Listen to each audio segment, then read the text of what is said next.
ടുളൂസിൽ 3-ാം നൂറ്റാണ്ടിൽ മെത്രാനായിരുന്ന വിശുദ്ധ സാറ്റർനിനൂസ് ഫാബിയൂസ് മാർപ്പാപ്പയുടെ സഭാഭരണകാലത്ത് വിശ്വാസ സംരക്ഷണത്തിൽ നിർണായക പങ്കുവഹിച്ച വിശുദ്ധനായിരുന്നു. തന്റെ സുവിശേഷ പ്രഘോഷണത്തിലൂടെയും അത്ഭുത പ്രവർത്തനങ്ങളിലൂടെയും ധാരാളം വിജാതീയരെ ക്രിസ്തുമതത്തിലേക്ക് നയിച്ച വിശുദ്ധനോട് പൂജാരികൾക്ക് ഇടർച്ച തോന്നി.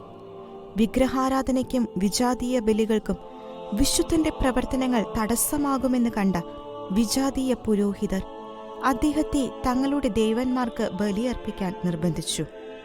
ഉറച്ച സ്വരത്തിൽ അദ്ദേഹം മറുപടി നൽകി, ഏക ദൈവത്തെ മാത്രമേ ഞാൻ ആരാധിക്കുകയുള്ളൂ. അവിടുത്തേക്ക് ഞാൻ സ്തുതികളുടെ ബലികൾ അർപ്പിക്കും.